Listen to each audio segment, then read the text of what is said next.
Está no ar. Gente que Fala. O melhor programa de debates do rádio brasileiro. Gente que Fala. Tem texto e direção geral do jornalista Fausto Camunha. Gente que Fala. Reúne de segunda a sexta-feira formadores de opinião para discutir as principais notícias do dia. Gente que Fala. Tem o selo de qualidade APCOM. Sua interação bem bacana pelo nosso WhatsApp, 973350038, mais uma vez, 973350038. Eu sou Mauro Friesman, sexta-feira chegou e um programa light aqui para a gente relaxar dos temas pesados da semana. Vamos apresentar os nossos convidados, as nossas convidadas, que vão tratar de todos os temas por aqui propostos hoje. Vamos lá, Juliana Agostinelli, perfumista, palestrante, já esteve com a gente no programa Gente que Fala, está de volta. Tudo bem, Juliana? Olá, olá, Mauro, olá, pessoal, olá. Obrigada, Mauro, pelo convite. Já estive aqui e, como diz a frase, o bom filho a casa torna. Então, estou Sim. muito lisonjeada de estar. Uma feliz sexta-feira e, mais uma vez, obrigada. Obrigado pela presença, Juliana Agostinelli. Também com a gente a Daniele Anatólio. Ela é atriz, pesquisadora, vencedora do prêmio Leda Maria Martins com o espetáculo Lotus. Tudo bem, Dani? Bem-vinda aqui com a gente. Tudo bem? Bom dia a todos e todas. Um prazer estar aqui podendo falar um pouco sobre arte e cultura que a gente produz e sobre o giro e movimento desses espetáculos na cidade de São Paulo. Muito obrigada. Legal, obrigado pela presença. Rosália Ramos também com a gente, ela é consultora de imagem. Você está bem, Rosália? Olá, pessoal, bom dia, Mauro. Um prazer estar aqui nessa bancada, né? Falando Rosália, sobre moda. sim, temos um probleminha aí com a sua imagem, com o seu áudio, deu um travamento, mas acho que agora já estabilizou. Vamos ver ao longo do tempo aí como é que vai ficar. Obrigado pela presença, Rosália. Também com a gente o Queco Obrigada. Brandão. O Queco é instrumentista, compositor, arranjador, produtor musical. Fala, Queco, como é que você está? Tudo bem, Mauro? Obrigado pelo convite. Tá tudo certo. Grande prazer poder estar aqui para, enfim, debater, conversar, falar um pouco do meu trabalho e ouvir um pouco o trabalho de outros profissionais, enfim, outras pessoas, né? Muito obrigado. Vamos lá, gente. Nosso primeiro assunto de hoje. Domingo é o Dia das Mães. Tá chegando a hora, né, gente? E uma pergunta inspira reflexões sobre a maternidade e quem merece ser homenageado nesse dia. A pergunta é a seguinte: mãe de pet é mãe?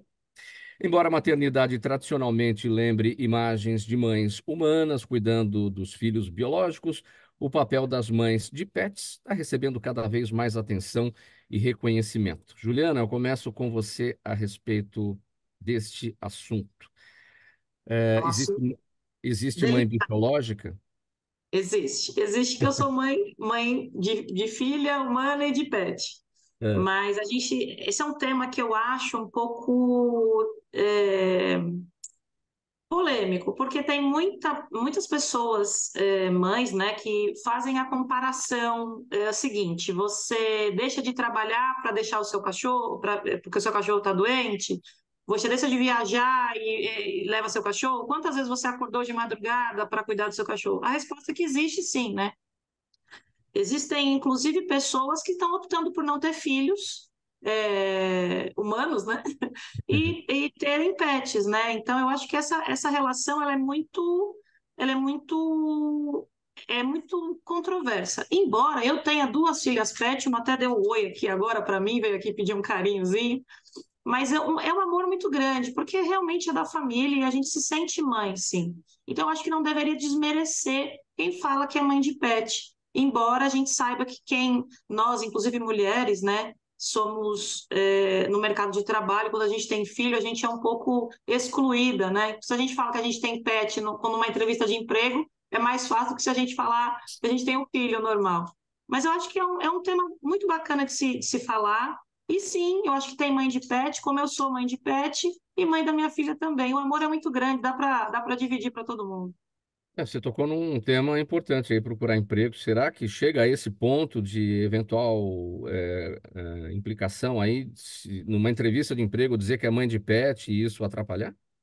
Pois é, não tem, né? Então eu acho que às vezes essas mães que se sentem um pouco ameaçadas ou até se sentem excluídas por dizer mãe de pet não é mãe, por conta de todas essas comparações, né? Não, eu nunca fui numa entrevista que me falaram se eu era mãe de pet e com quem eu ia deixar meu pet se ele ficasse doente, né? Mas, enfim, eu acho que a gente precisa respeitar todo o amor. E eu acho que o amor de mãe, ele é incondicional, seja filho biológico, seja filho adotivo, seja mãe de pet. Eu acho que nós mulheres temos um amor de mãe que precisa ser respeitado. E que quem optou por ser mãe de pet precisa ser respeitada, como a gente que é mãe normal, ou normal não, né? Mãe de pessoas, também temos nosso espaço. O que precisa é não ter essa segregação e essa diferença, né? Sim. Daniele, existe mãe biológica, ou seja, o amor maternal transcende as fronteiras entre as espécies? Acredito que sim. Eu compartilho muito da fala da Juliana, né? Eu gosto de lembrar muito do que Ailton Krenak, que é um grande mestre, traz para a gente, né? O que te faz, enquanto ser humano, achar que você é melhor do que uma formiga maior, né? Na verdade, é o amor pelos seres, né? É claro que a gente não vai entrar em comparação de ser humano, né, e um ser vegetal ou animal, mas eu acho que é sobre amor, sobre afeto, e tá tudo bem. As mulheres que sentem desejo de estar emanando esse amor para um ser animal, seja ele qual for. Sim. Rosália Ramos, existe mãe biológica? Acho que existe sim, concordo totalmente com o que todo mundo aí já falou. Eu acho que é um ser, né? Exige todo cuidado, até que um ser humano, assim, né? Hoje, eu acho assim, até criou criaram, assim, muitos recursos, né? Hoje tem creche de pet, escola de pet, né? E tudo isso são coisas, assim, que demandam cuidado, custo. Eu acho que acaba se aqui quase um equivalente mesmo a você ser mãe, né, de uma criança humana mesmo, né? Então, acho que exige, demanda realmente cuidado, levar para o hospital, né? Levar, estar vacinando, tudo isso. E até assim, você ter o cuidado também para o pet não incomodar vizinhos, essa parte também. Então, tudo isso exige educação, né? Você educar o seu pet, tem escola, né, para adestrar os pets também. Então, acho que existe todo esse cuidado que acaba se tornando a mãe do pet ou a mãe realmente, né? A mãe biológica, acho que não tem. A gente não pode desmerecer, né? A mãe biológica, como eu gostei da nomenclatura aí. Você tem pets? Eu não tenho nem pet Hum. nem filho. Mas já teve pets, não?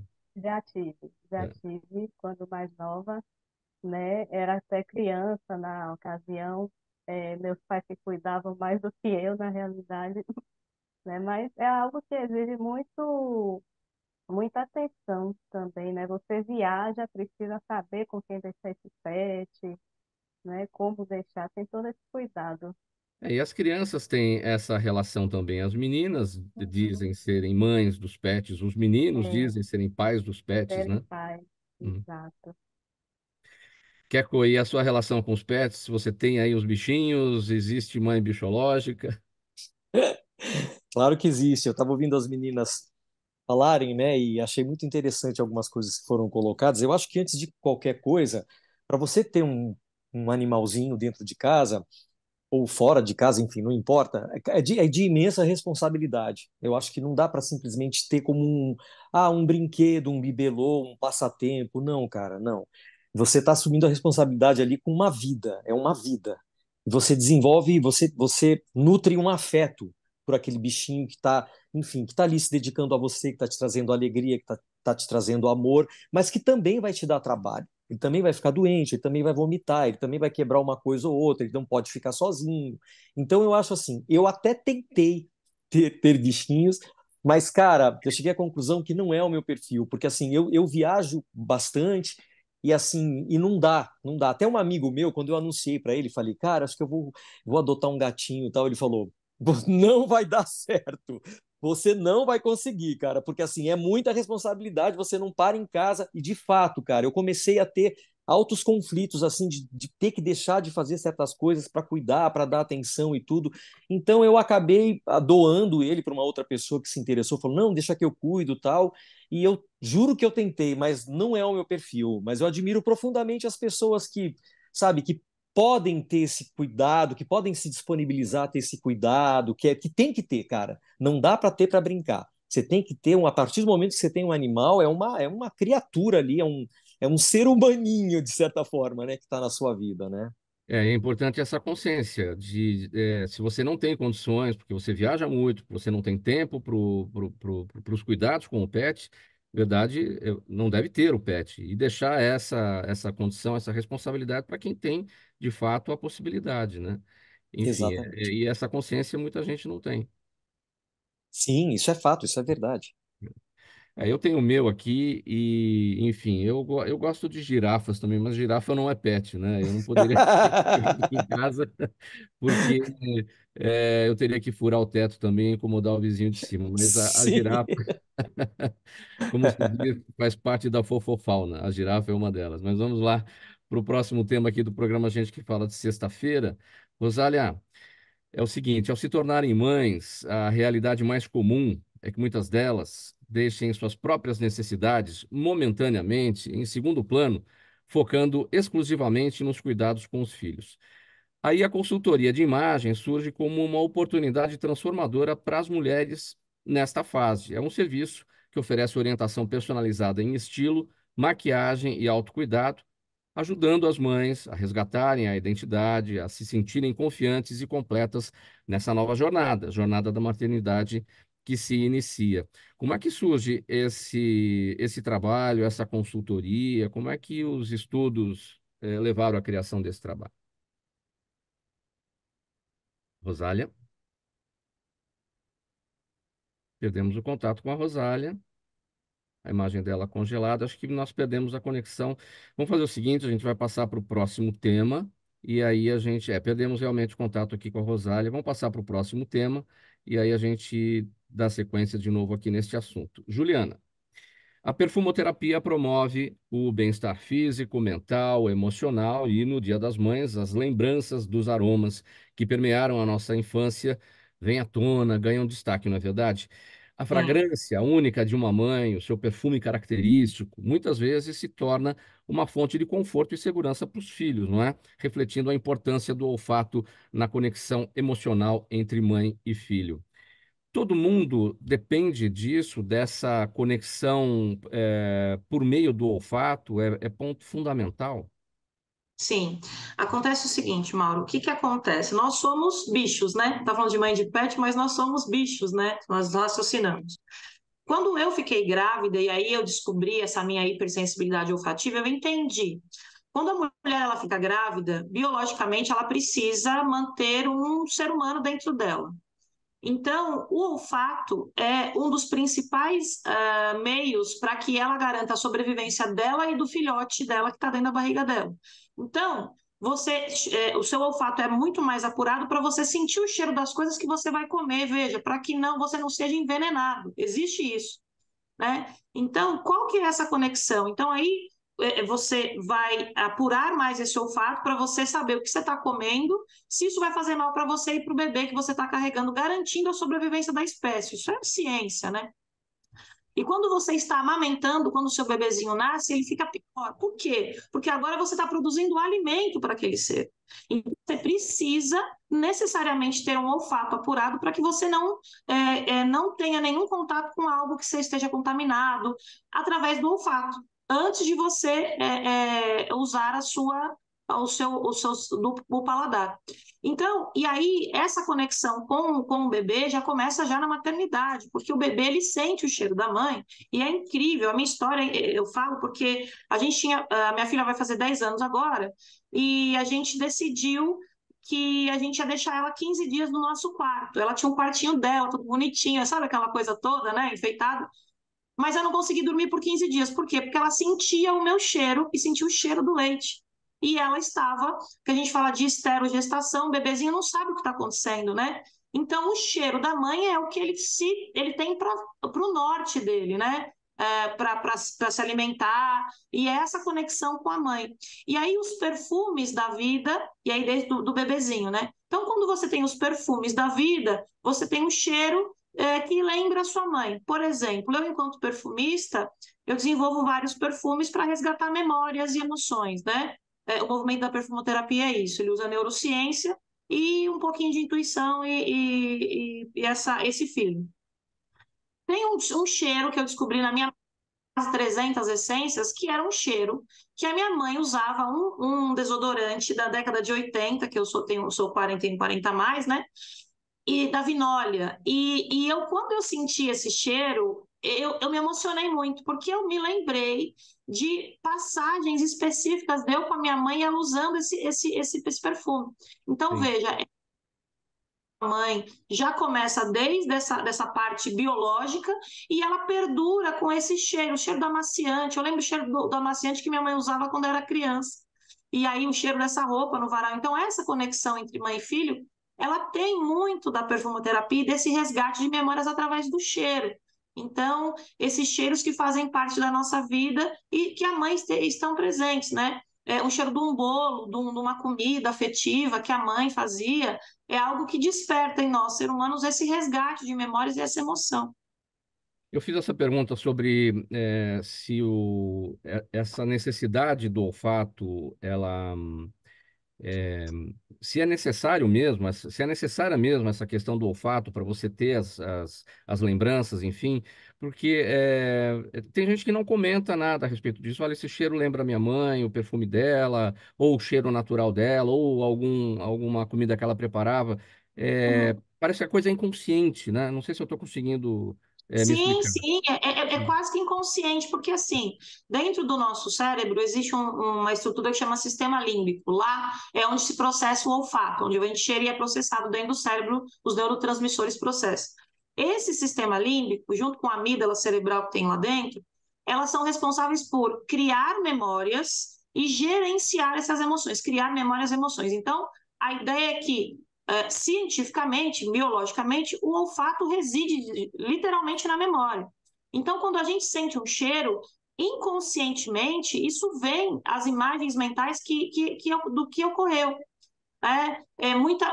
Por exemplo, vou dar um exemplo aqui. Existem cheiros de shampoo que eu usava quando era criança, que automaticamente, quando eu sinto um cheiro, não precisa necessariamente ser aquele cheiro, mas pode ser as mesmas notas olfativas.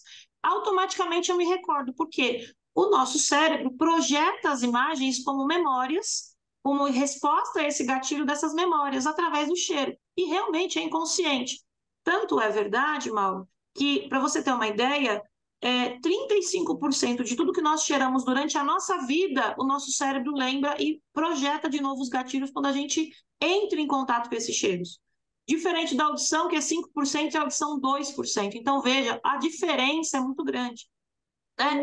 E essa relação do olfato com essa explosão sensorial de você responder esse gatilho como emoção, como uma memória, é muito forte, principalmente com as mães, né? Principalmente com mães que não estão mais aqui, né? As pessoas, às vezes, quantas vezes eu já vi, e isso me emociona muito, pessoas que a mãe acabou de falecer e ela pegava uma roupa que estava cheirando, me arrepia de falar isso, né? Vem toda a trajetória, toda a história, e aí é muito pesado, é muito forte, né? Então, essa relação do olfato com a memória e com as emoções é o que a perfumoterapia traz, e essa relação da mãe, do filho. Eu, por exemplo, vou te dar um exemplo, para não estender. Quando a minha filha nasceu de parto normal, e eles colocavam uma touquinha nela. E tava aquele vernix, eu não sei, aquela substância que o bebê nasce, né? E tinha aquele cheiro. E muitas vezes, depois de uns anos, eu senti o cheiro e lembrava de todo aquele momento do meu parto. Ai, a minha mãe foi e lavou. Eu fiquei tão chateada porque eu não tinha mais aquele cheiro. É como se aquele momento se perdesse. Então, quando a gente se perde o cheiro, a gente perde uma memória, porque a gente não consegue voltar no tempo e resgatar isso. E esse mecanismo cerebral que você explicou, ele tem a capacidade de bloquear cheiros que não trariam, não poderiam, que poderiam trazer memórias tristes.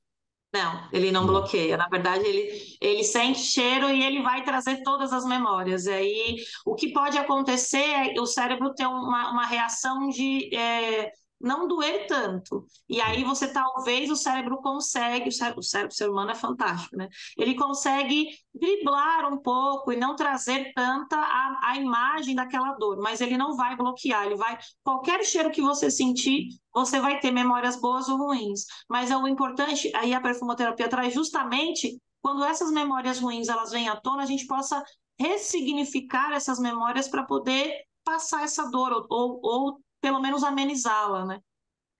Daniele, quais são os cheiros, os aromas, as fragrâncias, enfim, que te remetem aí para sua mãe?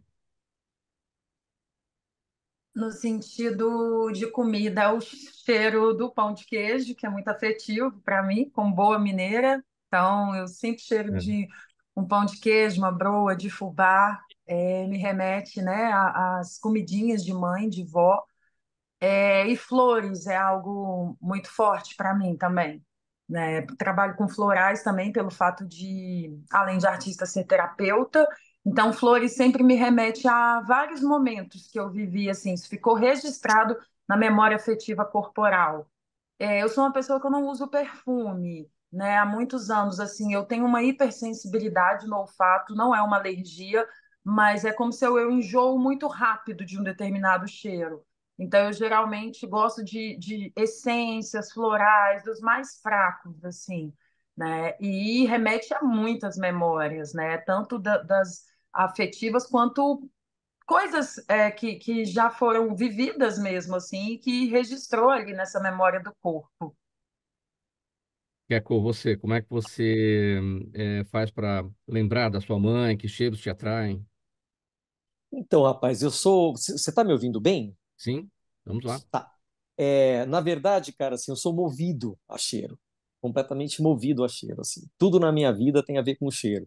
Inclusive, eu não tenho zero de personalidade em relação ao perfume, porque eu uso todos os perfumes que você puder imaginar, todos os que eu gosto, eu uso. Cada dia eu uso um perfume diferente, dos que eu gosto, claro, né? Então, decididamente, eu não tenho um cheiro que me marque. Eu tenho vários cheiros, né? Porque eu realmente sou completamente movido a cheiro, assim.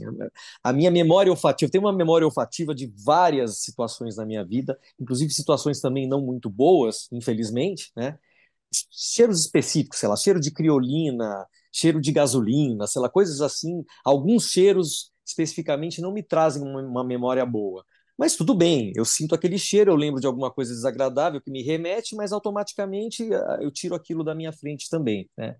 Agora, em relação à minha mãe, a minha mãe, ela era também é uma pessoa que também gosta muito de usar perfumes e tal, e claro, mais seletiva, muito mais seletiva do que eu, porque a minha mãe tem o cheirinho dela, ou alguns cheiros que me fazem lembrá-la, né? Diferente de mim, que já tem um monte de cheiros e tal.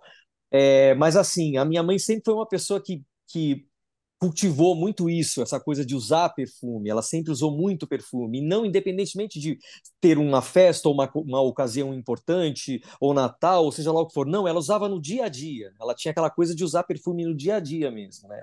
Então, eu concordo com as meninas, essa coisa do cheiro realmente, ela transporta a gente para momentos e situações muito peculiares, assim, que a gente já viveu, né? E é isso aí, viva o cheiro, cara, eu adoro, eu sou como é que é, eu sou totalmente a favor de cheiros e adoro pessoas cheirosas também, e é isso aí. Rosália, quais são os cheiros que te lembram a sua mãe? Olha, minha mãe gosta muito de usar perfume também, né?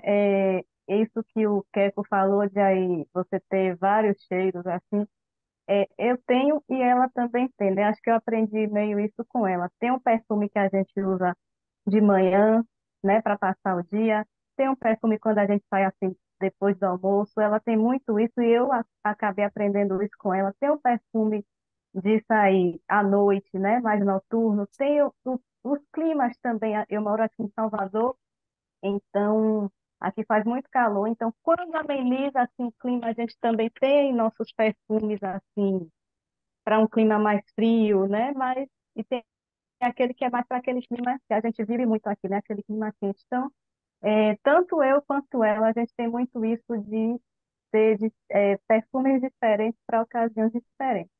E realmente o cheiro assim que me remete a ela é realmente o cheiro dos perfumes, né, que ela ela usa, né? E acabam me influenciando também. A gente tem gostos até similares para certos perfumes, né? Às vezes a gente faz junto, tá, chega na perfumaria, a pessoa mostra lá o perfume, né, que está lançando, ela gosta, aí eu também tenho tendência a gostar, a gente tem olfatos parecidos, né? Quando eu não gosto também, ela não gosta, eu não gosto desse cheiro, aí eu também não. Então, a gente tem essa questão, assim, eu acabei aprendendo muito com ela, alguns cheiros, assim, né? Essa questão de ter o perfume para cada momento e também temos olfatos parecidos. Fora aquele cheirinho, assim, de limpeza, né? Ela gosta muito também de estar com a casa sempre limpa. Sim. Então, tem aqueles cheirinhos, assim, de produto que ela coloca, ela gosta, ela coloca. Então, são cheiros que remetem também. Muito bom. Juliana, para a gente fechar esse tópico bem brevemente, quero contar uma situação pessoal aqui.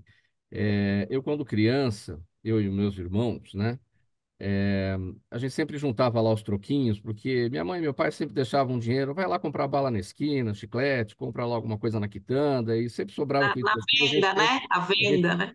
a gente ia juntando, né? Chegava no Dia das Mães, a gente pegava, cada um juntou e ia na perfumaria que tinha na esquina para comprar um perfume para ela, que era o Ah, predileto, né? E a gente todo ano fazia a mesma coisa, então ela até acho que já imaginava, vão comprar um perfume para mim, né? ah. E por que será que a gente fazia isso? Porque era o que o dinheiro podia comprar ou porque realmente a gente via no perfume aquela maneira de inconscientemente guardar o cheiro dela, sentir o cheiro dela, guardar as memórias a partir do cheiro? Muito provavelmente, Mauro, muito provavelmente vocês queriam, além do presente, era algo que em comum entre os irmãos vocês tinham, e essa conexão do cheiro ela é muito forte. Então, a partir que você faz a primeira vez e você sente aquele cheiro na sua mãe, pronto, você já criou uma memória, uma relação afetiva com o cheiro, e aí vocês precisavam revisitar esse lugar sempre. Então, e aí se ela usava o mesmo perfume, eu imagino que sim, vocês compravam o mesmo Sim, perfume, sim. isso marcou vocês. E eu tenho certeza que, eu não sei se a sua mãe ainda está entre nós, mas eu tenho certeza que Outra. se você se reunir com seus irmãos e ainda tiver esse perfume, vocês vão se emocionar e vocês vão se lembrar justamente de juntar esse dinheirinho e toda essa imagem mental. Então, sim, inconscientemente, não é só o fato de presenteá-la, mas é o fato de vocês fortalecerem esse vínculo ano a ano e aumentar essa relação e essa memória, né? Criar mais memórias, mas que no fundo é uma só, que é o cheiro da sua mãe. Vocês escolheram o cheiro de mamãe, e isso é inquestionável. Muito legal esse tema. A gente vai passar para o próximo assunto, voltar aqui com o tema da Rosália. Tinha caído a conexão dela e a gente vai falar do seguinte. Eu vou ler o texto novamente aqui, né, para que a gente possa retomar o assunto aqui com a nossa audiência. Olha, ao se tornarem mães, a realidade mais comum é que muitas delas deixem suas próprias necessidades momentaneamente em segundo plano, focando nos cuidados com os filhos. A consultoria de imagem nesse momento, surge como uma oportunidade transformadora para as mulheres aí nesta fase, né? É um serviço que oferece orientação personalizada em estilo, maquiagem e autocuidado, ajudando as mães a resgatarem a sua identidade e a se sentirem confiantes e completas na nova jornada que se inicia, na jornada da maternidade. Como é que surge esse trabalho, Rosália? Olha, a maternidade, né, é uma mudança, assim, significativa na vida de uma mulher. É, de início, assim, muitas deixam para trás, né, o autocuidado com a imagem. É uma fase nova, é uma adaptação nova. E aí, quando elas se estabilizam, digamos assim, né, acostumam com a rotina, da maternidade, aí voltam a realmente procurar essa questão da imagem pessoal, né, resgatar sua imagem pessoal. O que eu digo assim, quando eu faço minha consultoria de estilo, eu sempre busco saber a essência, né, da pessoa, o que é que ela gosta, o que é que ela gostava de vestir. Talvez nessa etapa inicial da maternidade, ela tenha abdicado um pouco de seus gostos pessoais, né? E se vestido apenas de maneira prática, do que é prático. Aí o que é que a consultoria entra? Buscar o que é que aquela mulher gosta realmente, referências de imagem que ela tenha, fotos antigas, né, de antes, como ela se arrumava, e daí adaptar essa nova fase, né, adaptar essa nova fase ao estilo que ela tinha ou que ela gosta, ou até o estilo que ela pretende ter agora, né? Porque um detalhe, quando a gente tem essa mudança assim de etapa, a gente também quer transmitir um pouco mais de responsabilidade, digamos assim, e talvez o estilo que ela tinha antes seja muito jovenzinha, muito esportivo, né? Muito casual. E ela agora quer transmitir mais uma responsabilidade, digamos assim, uma postura de mulher séria, responsável, até para adentrar também se realocar no meio de trabalho, né? Então, ela quer trazer essa postura mais séria, né? Responsável, tem um filho também para cuidar ali. Então, como a consultoria trabalha com isso? Vamos resgatar ali coisas que ela gosta e, ao mesmo tempo, trazer informações de estilo que são recursos de imagem que acrescentem autoridade ao visual. O que é que ela vai usar agora? Linhas mais retas, né? Talvez, se for o caso, são recursos, isso aí são recursos visuais que transmitem mais autoridade. Linha mais reta, o cabelo mais arrumado, sabe? Às vezes ela usava o cabelo solto, assim, à vontade, não se preocupava muito em pentear. Talvez o cabelo com aquele cuidado de pentear, cores, né? Cores que ela venha a querer utilizar mais, cores mais sóbrias. E, ao mesmo tempo, talvez esse não seja o desejo de imagem dela. Então, tudo é isso, tudo é sua intenção de imagem. Você quer se transmitir mais jovial, né? Apesar de você está ali assumindo o papel de mãe, de maternidade, você quer trazer também sua versão feminina, né, bem arrumada, voltar àquela imagem de mulher mais sensual, feminina. Então, trazer também recursos que lhe auxiliem nessa parte, né, fazer uma adaptação entre a imagem adulta, né, a mulher adulta, madura e, ao mesmo tempo, feminina, é, bonita também. Então, a consultoria ajuda muito isso. É sempre a gente alinhar a intencionalidade dessa cliente, como também a intencionalidade, né, se ela quer, o que é que ela quer transmitir com aquela imagem, como também trazer o estilo, resgatar um pouco o estilo pessoal dela, porque, assim, eu digo que mudanças muito bruscas de visual não são interessantes, né? Passam a ideia até de fragilidade, digamos assim. O ideal sempre é você se adaptar conforme o seu momento de vida. Você era uma pessoa que gostava muito de um estilo esportivo. Aí, de repente, mudar do nada para uma postura totalmente formal, amadurecida, só porque virou mãe, não é o ideal. É o quê? É você resgatar um pouco daquele estilo, daquele gosto esportivo que você tinha e trazer para essa linguagem mais amadurecida, né, que você está querendo transmitir, né, por conta dessa sua mudança. Ao mesmo tempo, é o quê? É você, digamos que você era muito jovenzinha, assim, sensual, era mais sensual, né, aquela jovem mais que usava mais roupas Descolada. curtas e tudo, né? Mais descolada. Descolada, né? Aí se tornou mãe, se deixou, passou por aquela fase assim, mais bem à vontade, né? Bem atrás de praticidade, e aí quer retornar a esse estilo Pois que é. você tinha, mas adequado, né? Ao seu momento de vida, prático também. Eu diria que as mulheres quando tem criança pequena, principalmente, elas querem ter uma coisa mais prática, né? Roupas mais práticas, mas ainda quer transmitir aquela jovialidade que ela tinha. Então, vamos trazer aí os recursos, né? Talvez você possa mesclar um vestido com um tênis, se for o caso, Mas né? o que é mais comum é isso mesmo. As mulheres, ao se tornarem mães, querem uma mudança de estilo para demonstrar uma maturidade. E como você falou, essa mudança não pode ser brusca, ela tem que ser algo gradual, porque se tornou mãe, mudou completamente o estilo. Mas é usual isso? É geralmente isso que acontece? Não, o que acontece, o que eu oriento e o que acontece, né, é o quê? É você meio que abandonar seu estilo e você se sentir também meio fora de moda quando está querendo retomar, né, essa preocupação com a beleza.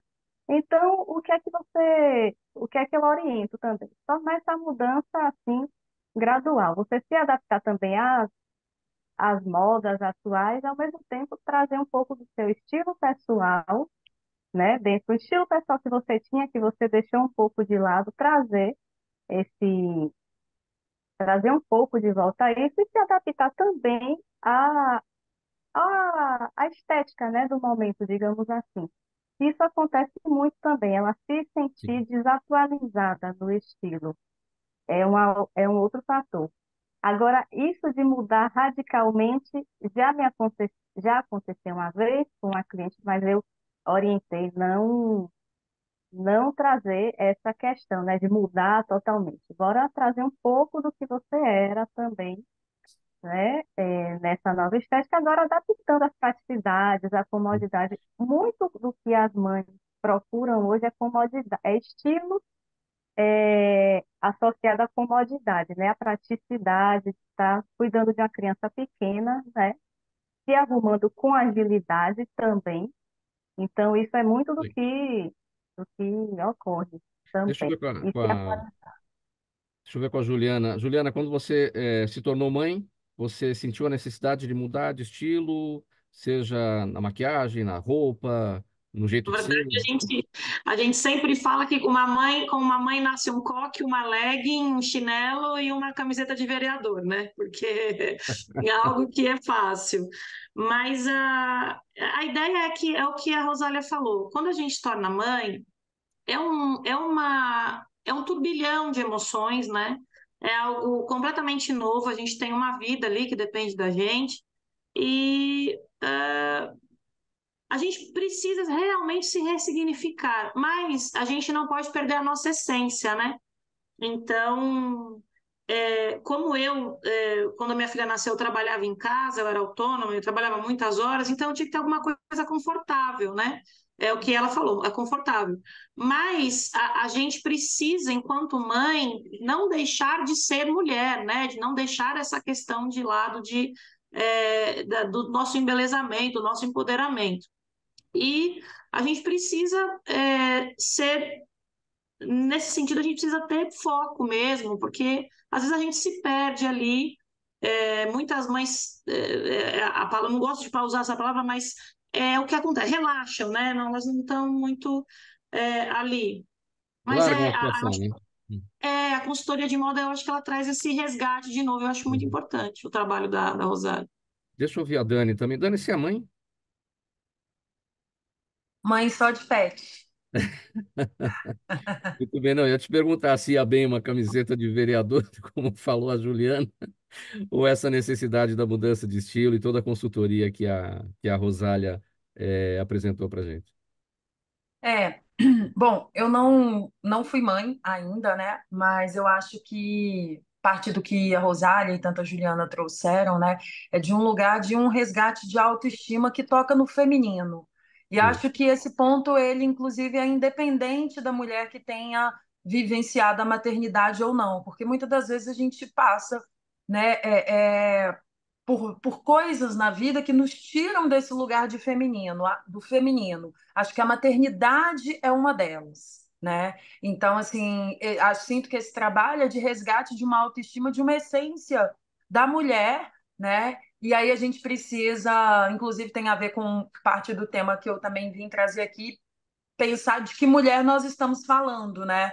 Como é Sim. que a maioria das mulheres negras de favela, em que lugar está essa autoestima? Essas mulheres que criam filhos sozinhas, né? Essas mulheres que têm uma sociedade que diz o tempo todo que elas não são bonitas. E eu não tenho dúvida de que esse trabalho, né, da Rosália, ele colabora para um lugar da gente se enxergar enquanto mulher, porque o peso de ser mãe numa sociedade patriarcal, né, é muito grande, né? Então, assim, é muita coisa, e aí a gente não precisa ser mãe para saber disso, que uma mulher que é designado a essa classificação mãe, né? Tanto é que mães, enquanto terapeuta, eu digo isso, né? Porque eu atendo muitas mães, o tempo todo mãe caminha com um sentimento de culpa, por exemplo, né? Então, é um trabalho que nos ajuda também a nos ver, a nos respeitar. Sim. Vamos seguir aqui com o próximo tema. Eu tenho um áudio vazando aí. Se a gente puder eliminar esse áudio que está vazando, eu É da agradeço rádio. na técnica, né? Vamos lá, gente. Eu vou seguir com você, Dani, para falar sobre o seguinte. A partir de uma extensa pesquisa sobre o papel da mulher negra como protagonista nas artes, você montou o espetáculo solo intitulado Lotus. Esse espetáculo é inspirado por uma estética afrodiaspórica. A montagem lança a luz sobre narrativas frequentemente marginalizadas pelo patriarcado, revelando histórias que há muito tempo foram inviabilizadas ao questionar de forma contundente o que você vê quando olha para uma mulher negra. A peça traz essa resposta pela percepção do público, pela percepção da plateia. Eles te apresentam essa resposta a este questionamento, Dani? Sim. Só corrigindo, história não é inviabilizadas, é invisibilizadas. Eu estou falando, trazendo para a cena as histórias de mulheres que têm não só suas histórias invisibilizadas, mas quanto seu próprio ser, né? Quando a gente entra dentro de um grande estabelecimento, tem uma recepcionista, uma mulher de pele clara, olhos claros, e a gente enxerga essa mulher, mas a gente não enxerga a mulher que está passando o pano no chão que você vai pisar. Então, estou falando de uma invisibilização que acontece com essas mulheres negras. Sim. Lótus, que é o nome de uma flor, né, que nasce da lama, que tem várias pétalas, é uma flor muito significativa. A gente falou aqui sobre cheiros mais cedo, né? E Lótus está falando dessa força dessa mulher, os caminhos que ela vai encontrando, né, para que ela seja visibilizada e diga: eu estou viva, eu estou aqui e também mereço ser respeitada, amada, mereço também casar, receber carinho, afeto. O espetáculo fala de uma realidade específica de solidão da mulher negra, assim como da hipersexualização dos corpos femininos, algo que todas nós mulheres brancas, negras, indígenas, mulheres cis ou trans vivenciamos dentro dessa sociedade em algum momento, né, em que os nossos corpos são objetificados. Então, a plateia é um espetáculo que convida muito o público o tempo todo a ter uma interação, e há um momento que tem essa pergunta, né, o ponto nevrálgico do espetáculo: o que você vê quando olha para uma mulher negra? Eu, por exemplo, experimentei ao longo de 2 anos, fazendo meu mestrado na Universidade do Rio de Janeiro, a Unirio. Eu passava pelos corredores e muitas vezes alguns alunos me diziam: ah, está faltando papel no banheiro, você pode colocar?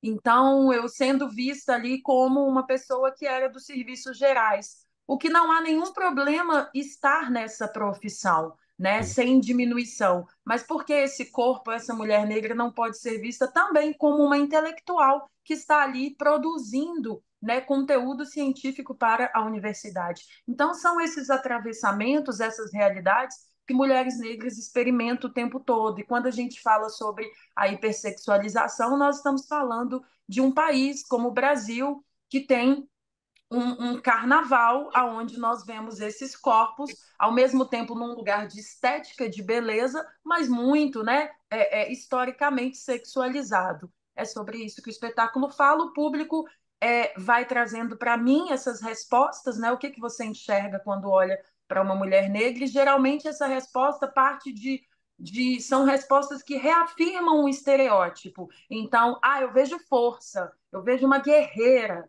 eu vejo uma mulher militante, né, que são lugares estereotipados. Então, esse lugar de força, não só as mulheres negras, né, dentro desse padrão de estereótipo. A gente não quer ser só forte, a gente quer ter espaço para a gente chorar, a gente quer ter espaço para a gente receber colo, afeto, né? A gente quer ter um companheiro do lado para nos dar as mãos. A gente quer receber um atendimento no espaço público com dignidade e não nesse lugar de sustentar tudo o tempo todo, engolir o choro, né, e seguir em frente. Não, nós queremos poder falar das nossas dores e ressignificar essas relações dentro da sociedade. Pois é, a revelação de histórias que foram inviabilizadas, né? E você destacou invisibilizadas. Eu errei novamente o termo invisibilizadas. E você destacou a-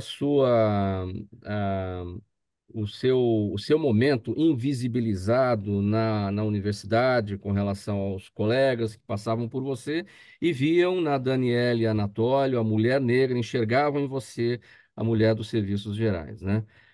Sem nenhum demérito a quem trabalha nessa função, evidentemente. Agora, essa é uma das histórias apresentadas no espetáculo. Um outro exemplo, Daniele. Um exemplo muito forte que eu trago também é no que diz respeito às relações afetivas, né? E aí é importante também poder dizer e contar para vocês que a dramaturgia de Lotus, né, que eu criei, ela também é pautada em pesquisa. Nós temos um livro chamado A Cor da Solidão, né, da Ana Cláudia Pacheco, uma intelectual baiana, em que ela traz os registros, trazendo ali os índices de casamento, de relacionamentos, né? Por que nós temos muito mais mulheres brancas casadas do que mulheres negras? Então, eu parto da minha vivência mesmo, né? De, ao longo da juventude, experimentar um lugar de solidão afetiva, né? Então, ainda hoje nas gerações a gente vê isso, né? Então, por exemplo, ao longo da minha adolescência e juventude, de sair com as minhas amigas, os meninos sempre se interessavam pelas minhas amigas brancas, especialmente as loiras, né?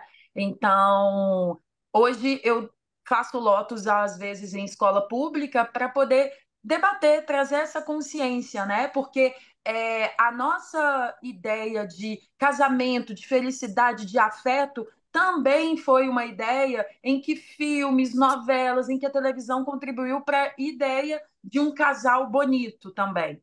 Né? Ao longo do tempo, nós vimos aí os casais felizes brancos, né? E nem sempre vimos casais com pessoas pretas falando de felicidade. O lugar ainda, no sentido de atuação, no sentido do audiovisual, TV, cinema, em que mais você vê corpos negros está relacionado à marginalidade, a quem assassina, a quem é traficante, a quem é empregada doméstica, né? Embora isso vem mudando devagar, novos personagens, né?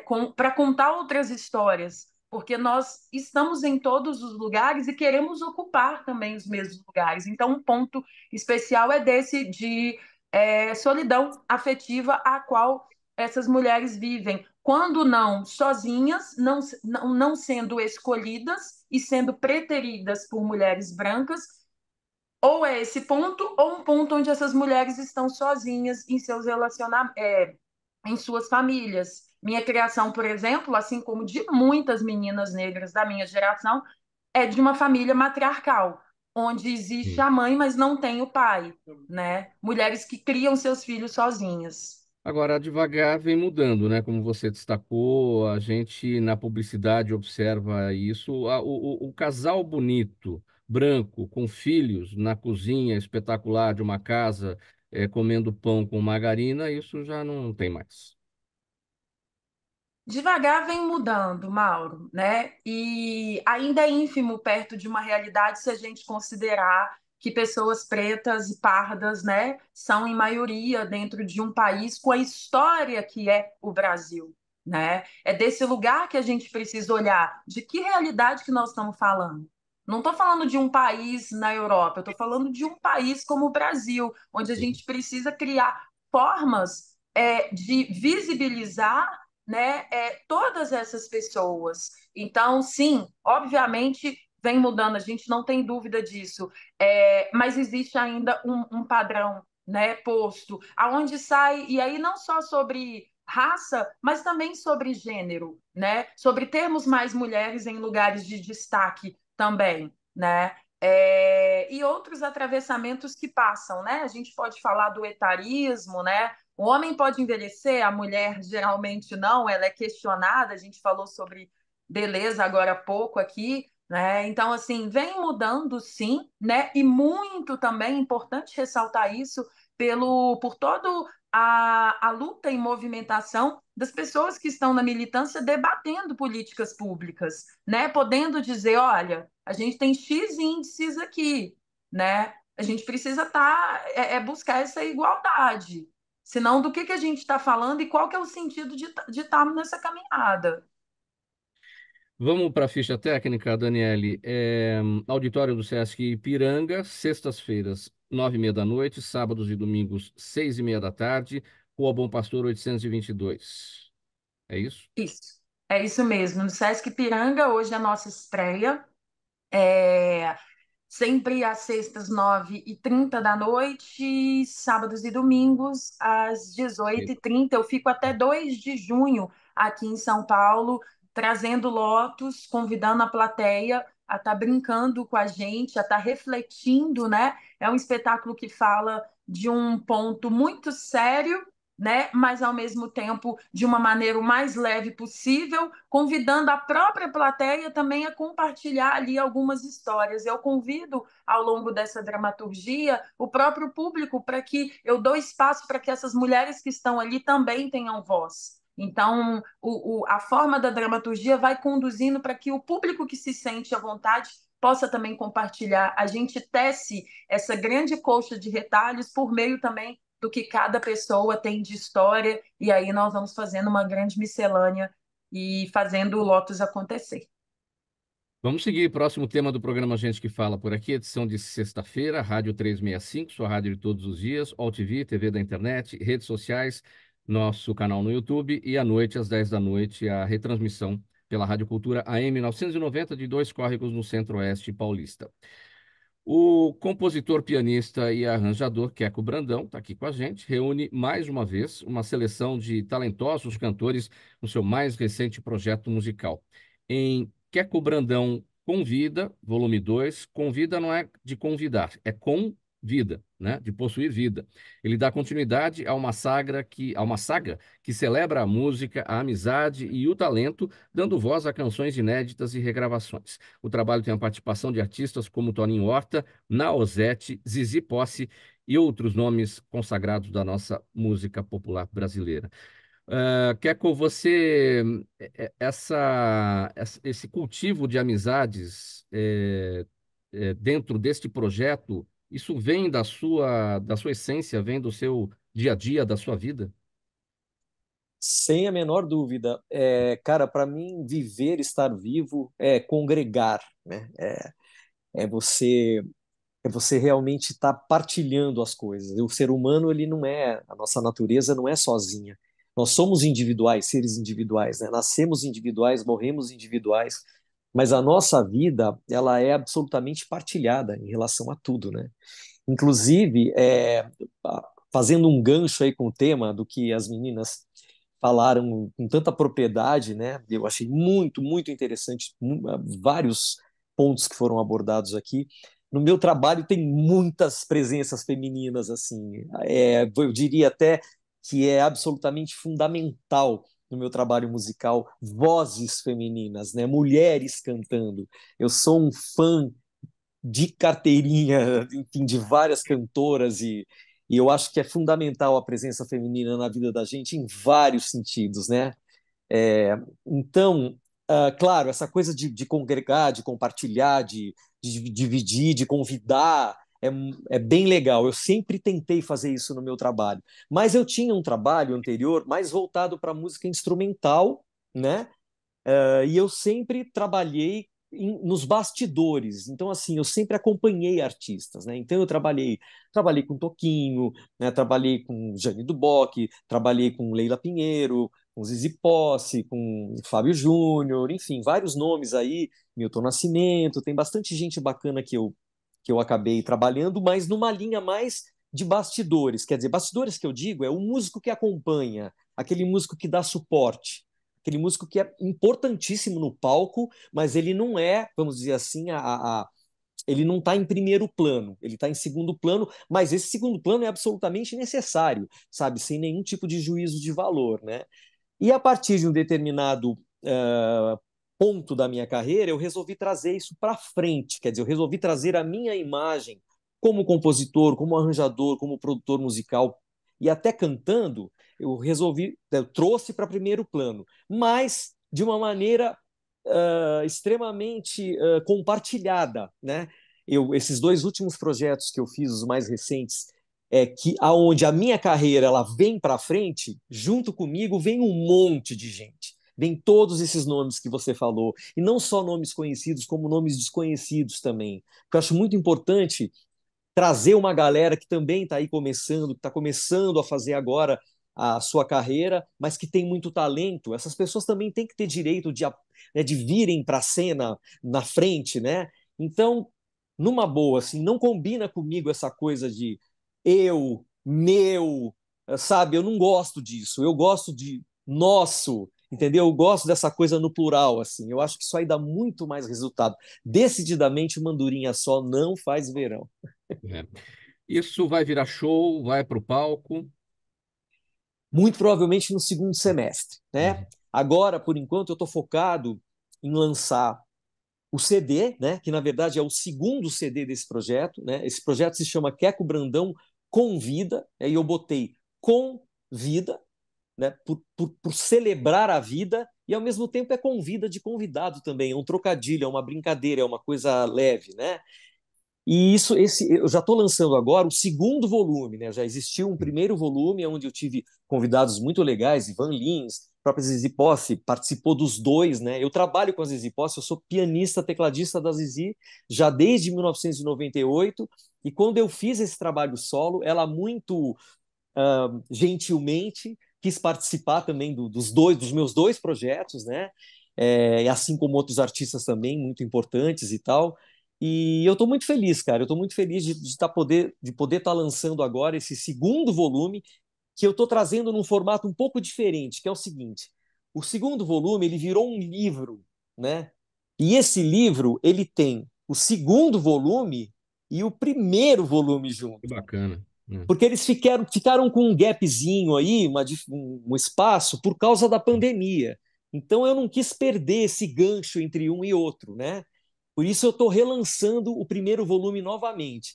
E aqui dentro eu tenho toda a ficha técnica, o nome de todo mundo que participou, fotos, minha biografia, e eu tenho os QR Codes que estão levando para o Spotify e para o YouTube. Ou seja, eu estou celebrando o som e a imagem ao mesmo tempo, né? Porque eu acho que hoje som e imagem está totalmente agregado. Você não tem mais como desmembrar, né? Com todas enfim, as plataformas, as mídias sociais, você não tem mais como desmembrar áudio de vídeo. Tá intimamente ligado. Para a gente falar mais de vozes femininas, você falou da quantidade de mulheres aí que estão nesse trabalho. Você já compôs para publicidade, certamente, trilhas. Sim, sim, bastante tempo. E o laboratório de uma trilha, de elaboração de uma trilha que vai ter uma voz feminina é diferente. É uma outra mensagem, né? Que você precisa passar. A gente, nos últimos tempos, por conta da pandemia, a gente vê a voz feminina muito presente na publicidade. Isso tem uma razão bastante especial, e merece bastante estudo, evidentemente. As pessoas com as suas perdas, os seus sofrimentos, enfim, e a gente está aí no momento aí do Dia das Mães, sentiram a necessidade da maternidade, sentiram a necessidade da presença feminina, enfim, a publicidade pegou isso a partir de pesquisa, sentiu isso, né? e tá com a voz feminina justamente para trazer as suas marcas com este sentimento, o sentimento da mãe, o sentimento da maternidade. Eu queria que você abordasse um pouco a respeito desse ponto. A gente está às vésperas do Dia das Mães. Eu acho assim, eu acho que a voz feminina, a voz da mulher, a voz da mãe, eu acho que é a primeira coisa que a gente entra em contato, né? Quando a gente nasce, né? O acalanto, né? O de ninar, né? Vem da mãe. Claro, pode vir do pai também, sem dúvida nenhuma, mas o primeiro contato, o contato mais íntimo, o contato mais importante, mais precioso, mais fundamental, né, é o da mãe, não tem jeito, é o bebezinho ali com a mãe, né? Então, eu acho que a voz feminina ela tem uma importância muito grande, porque antes de mais nada, ela traz esse lugar de conforto para todos nós, para a criança, claro, mas para o adulto também.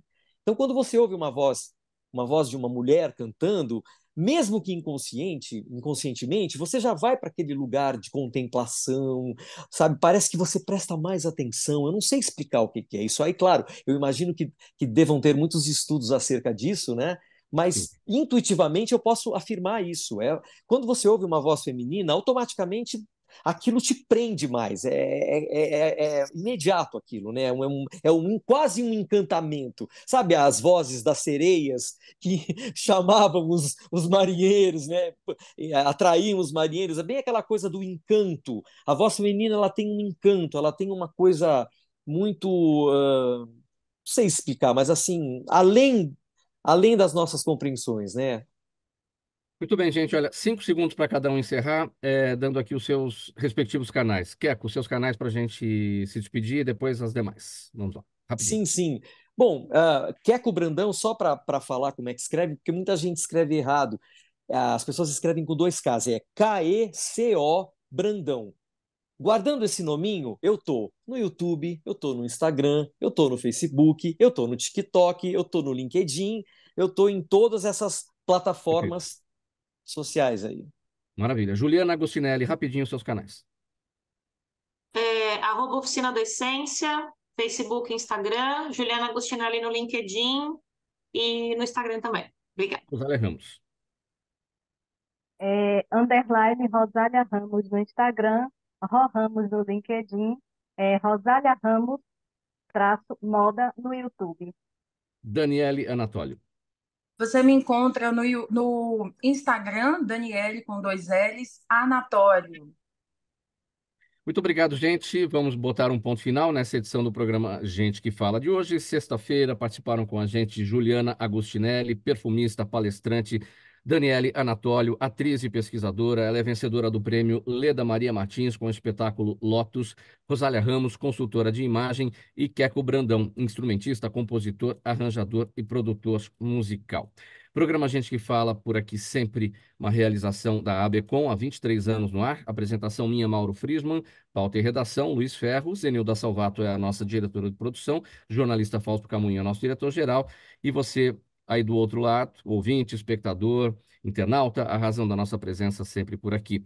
A gente volta na segunda-feira, a partir do meio-dia, pela 365, sua rádio de todos os dias, TV, TV da internet, redes sociais, às 10 da noite na Rádio Cultura AM, a retransmissão, AM 990, de Dois Córregos, no Centro-Oeste Paulista.